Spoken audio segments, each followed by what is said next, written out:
மையமுடுகு நேர்களுக்கு வணக்கம். நீங்கள் இணைந்திருப்பது மையத்தின் இன்றைய முக்கிய செய்திகளுடன். முதலில் தலைப்புச் செய்திகள்.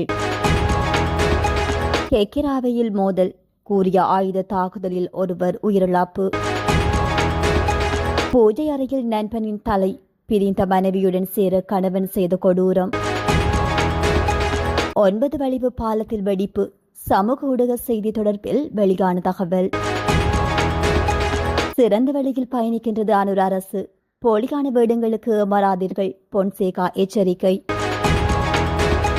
கொழும்பில் வீடொன்றில் திடீர் சோதனை, போலீஸ் அதிகாரிகள் மீது தாக்குதல் நடாத்திய பெண் உள்ளிட்ட 3 கைது. ஹார்முஸ் நீரிணையில் விதிகளை மீறும் கப்பல்கள், ஈரான் விடுத்துள்ள எச்சரிக்கை. நீதிபதியின் வருகை நுழைவாயிலில் ரகசியமாக நுழைந்த ஹேமரத்ன தேரர், ஆரம்பமாகிறது அடுத்த விசாரணை. கொழும்பு பொருளையில் வீடொன்றின் மீது கைக்கொண்டு வீச்சு, வெளியான தகவல் தொடர்பென விரிவான செய்திகள்.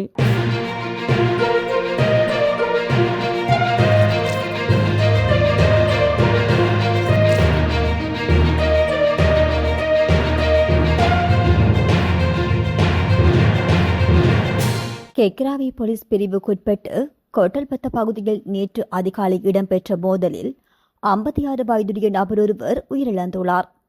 கொட்டல்பத்த பகுதியைச் சேர்ந்த குறித்த நபரின் வீட்டில் இடம்பெற்ற விருந்தொன்றின் போது அயல் வீட்டைச் சேர்ந்த நபருடன் ஏற்பட்ட தகராறு முற்றியுள்ளதாக போலீசார் தெரிவித்துள்ளனர். இதன்போது அயல் வீட்டைச் சேர்ந்த நபர் கூறிய ஆயுதத்தால் மேற்கொண்ட தாக்குதலில் குறித்த நபர் உயிரிழந்துள்ளார். சம்பவத்துடன் தொடர்புடைய சந்தேக நபர் பிரதேசத்தை விட்டு தப்பிச் சென்றுள்ளதாக தெரிவிக்கப்பட்டுள்ளது. சந்தேக நபரை கைது செய்வதற்காக கெக்ராவி போலீசார் மேலதிக விசாரணைகளை மேற்கொண்டு வருகின்றனர். பிரிந்து சென்ற தன் மனைவியுடன் சேர்வதற்காக கணவன் அவரின் நண்பரை கொலை செய்து நரபலி கொடுத்த சம்பவம் ஒடிசாவில் அதிர்ச்சியை ஏற்படுத்தியுள்ளது. ஒடிசா மாநிலம் பாலங்கீர் மாவட்டம் தேபதமுண்டா என்கின்ற கிராமத்தில் வசித்து வந்தவர் சந்தோஷ் கார்சல். சில நாட்கள் முதல் அவரை காணவில்லை. இந்த நிலையில் அவரின் உடல் தலை துண்டிக்கப்பட்ட நிலையில் நேற்று ஒரு குளத்தில் கண்டெடுக்கப்பட்டுள்ளது. இந்த விடயம் தொடர்பாக போலீசார் விசாரணைகளை மேற்கொண்டனர். விசாரணையில் கடைசியாக சந்தோஷ் தனது நண்பருடன் சென்றது விசாரணையில் தெரிய வந்துள்ளது. எனவே நண்பரிடம் போலீசார் விசாரணைகளை மேற்கொண்டுள்ளனர். அப்போது அவர் சந்தோஷை கொலை செய்ததை ஒப்புக்கொண்டுள்ளார். தலை எங்கே என்று கேட்டபோது தனது வீட்டின் பூஜை அறையில் இருப்பதாக அவர் குறிப்பிட்டுள்ளார். அதன்பின் அவரிடம் தீவிர விசாரணை நடந்த போதுதான் உண்மை தெரிய வந்தது. 3 வருடங்களுக்கு முன்பு தனது மனைவி பிரிந்து சென்று விட்டார். அவருடன் மீண்டும் சேர வேண்டுமென்றால் நரபலி கொடுக்க வேண்டும் என ஒரு சாமியார் தெரிவித்துள்ளார். எனவேதான் எனது நண்பன் சந்தோஷை கொலை செய்து அவருடைய தலையை பூஜை அறையில் வைத்திருக்கின்றேன். உடலை குளத்தில் வீசிவிட்டேன் என அவர் வாக்குமூலம் கொடுத்தார். அவரின் வீட்டில் இருந்த பூஜை அறையில் புதைக்கப்பட்டிருந்த சந்தோஷின் தலையை போலீசார் தோண்டி எடுத்துள்ளனர். எல்லைப்பகுதியில் அமைந்துள்ள புகழ்பெற்ற 9 வளைவு பாலத்தில் புதிதாக பெரிய வெடிப்பு ஏற்பட்டுள்ளதாகவும் இதனால் பாலம் எந்நேரமும் இடிந்து விழும் அபாயத்தில் உள்ளதாகவும் சமூக வலைதளங்களில் பரவி வரும் காணொளி முற்றிலும் தவறானது என கண்டறியப்பட்டுள்ளது.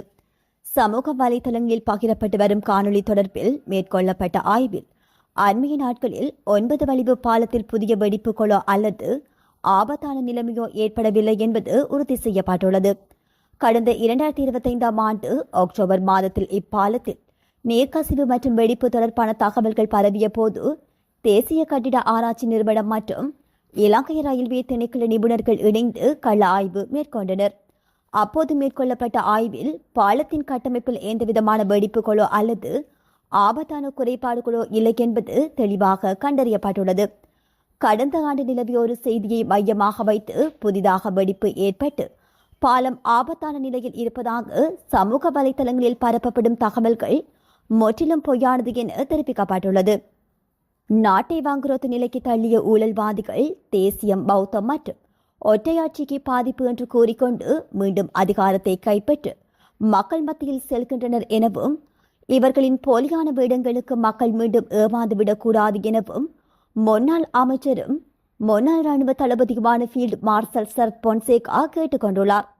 ரத்னபுரி பகுதியில் நேற்று இடம்பெற்ற நிகழ்வொன்றில் உரையாற்றிய போதே அவர் இதனை குறிப்பிட்டுள்ளார். 2022ஆம் ஆண்டு கால பகுதியில் நாட்டில் ஏற்பட்ட நெருக்கடி சிறந்தது. அந்த நெருக்கடியில் தான் நாட்டை வங்குரோத்து நிலைக்கு தள்ளியவர்கள் நாட்டை விட்டு தப்பிச் சென்றார்கள். ஆட்சி மாற்றமும் ஏற்பட்டது. போராட்டத்தின் பின்னர் தான் மக்கள் அரசியல் ரீதியில் சிந்தித்து சிறந்த அரசொன்றை தெரிவு செய்தனர். கடந்த காலங்களில் ஊழல் மிக்க அரசியல் கட்டமைப்பு காணப்பட்டது. அரசியல்வாதிகள் பெருந்தொகையான அரசு நிதியை கொள்ளையடித்துவிட்டு அதில் மிகவும் குறைந்த நிதியை மக்களுக்கு வழங்கினார்கள்.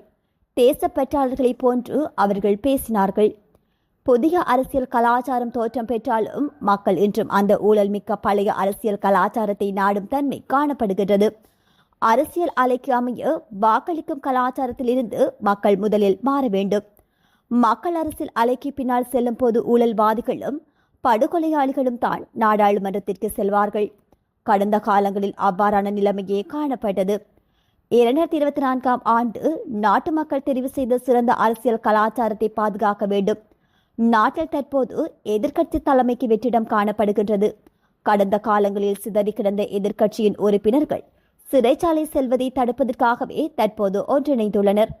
இவர்கள் நாட்டுக்காக ஒன்றும் ஒன்றிணையவில்லை என்பதை மக்கள் முதலில் விளங்கிக் கொள்ள வேண்டும்.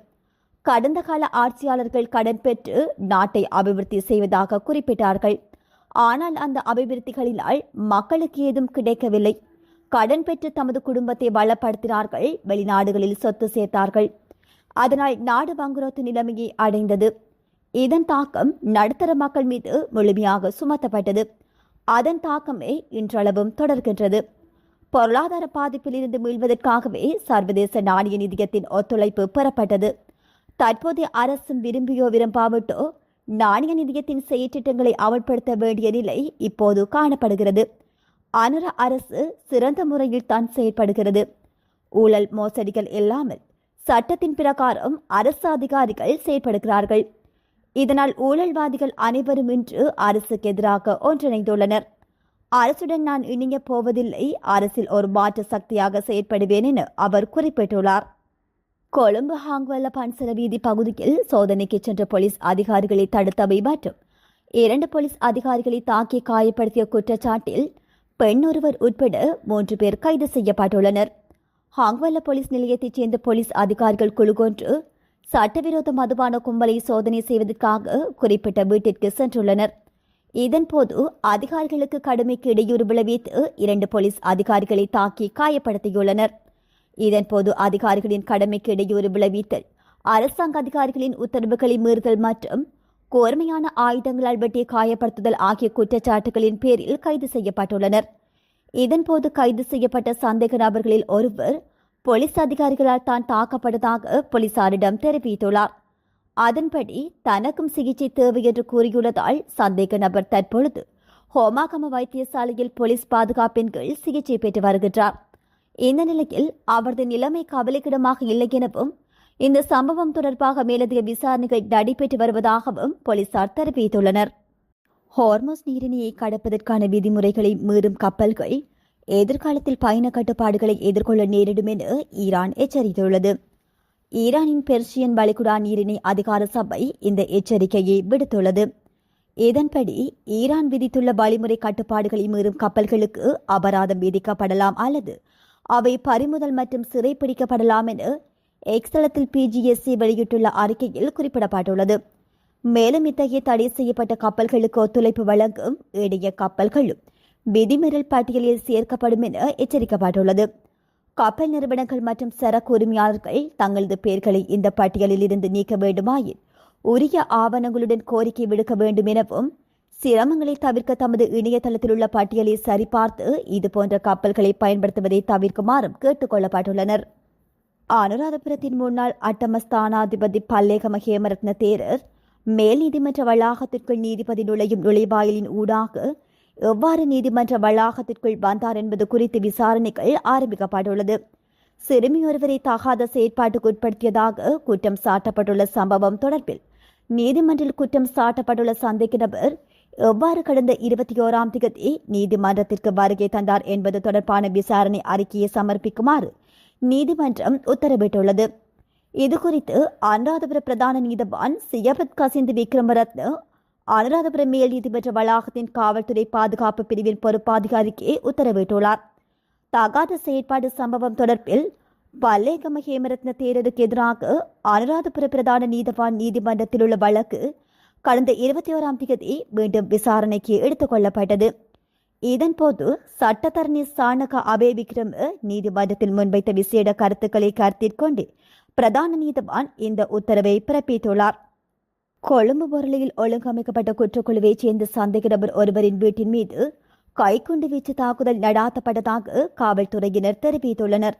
பொரளை லெஸ்லி ரணகிள மாவட்டத்தில் வசிக்கும் ரன்சிலு என்பவரின் வீட்டின் மீதே கைக்குண்டு தாக்குதல் நடாத்தப்பட்டதாக பொரளை காவல்துறையினர் தெரிவித்துள்ளனர்.